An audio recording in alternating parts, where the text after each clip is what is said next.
We're joined now by Jonathan Rowland, who runs a quick sale company, and consumer expert Dean Dunham. Good to see both of you. So, Jonathan, I'm sure you'll say that your company is beyond reproach, but are companies in general, do you think, taking advantage of people who feel financially vulnerable? I don't think in general, but there certainly is a sector of the market that needs to be looked at.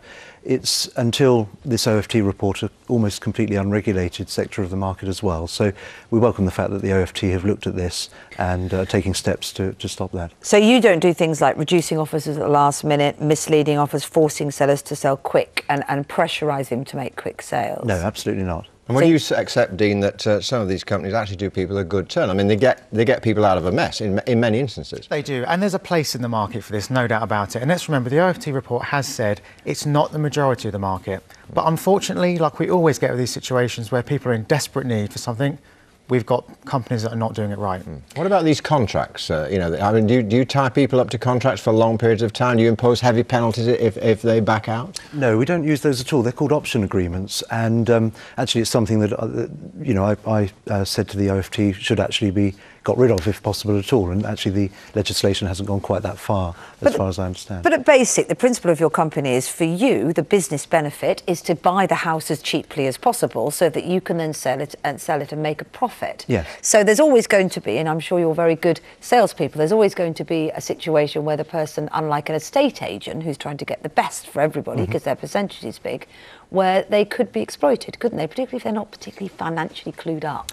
They could be, and that's why this OFT report is such a good thing. It's in your interest for people to be a bit financially stupid, isn't it? It's certainly in our interest to have a sustainable business. We don't want to get rich quick in this. We've been in it for a number of years and want to continue for many more years to come. So it's not really in our interest. But you are targeting, not necessarily targeting, but you're profiting from desperate people, and that's the nature of your business. I'm not criticising, but that's the nature of it, isn't it? Actually, a smaller proportion than you think are actually desperate or distressed, as it's called in this. Do you think they could do more? Why else would they come to you then? Well, sometimes people just literally don't like dealing with estate agents, for example, which is ironic. I used to be one, of course. But that you've also got people who perhaps have inherited a property that they don't want out of the area. They don't want the maintenance.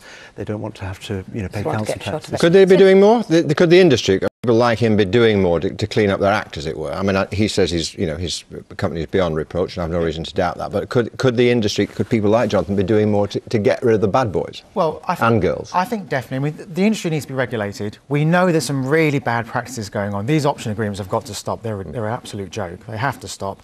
And the practice of lowering the price last minute as well has to stop. So yes, people like Jonathan can speak up for the industry. It seems like he is. This has to be regulated. And if you find yourself in the position of wanting to make a quick sale and you do go to a company like this, what's the best way to insulate yourself against getting ripped off? Well, you always have to get things in writing. So we're seeing many people who have paid for a valuation fee, paid for other types of fees, then they find the prices dropped, so they either lose their money or they go forward. But that can happen in the real world, irrespective of these companies. I mean, it can be gazumped by anybody, can't you? But people have to be saying, if you drop the price on me, I want my money back, as in for the fees. They have to get that in writing. Okay, I would fair enough. actually go one step further and say don't pay any fees in advance, actually. That would be the thing. There are companies out there that don't charge for valuations or anything, so I would go with one of them. Well, I hope that's clear, Okay. Thank you very much to the two of you. Thank you.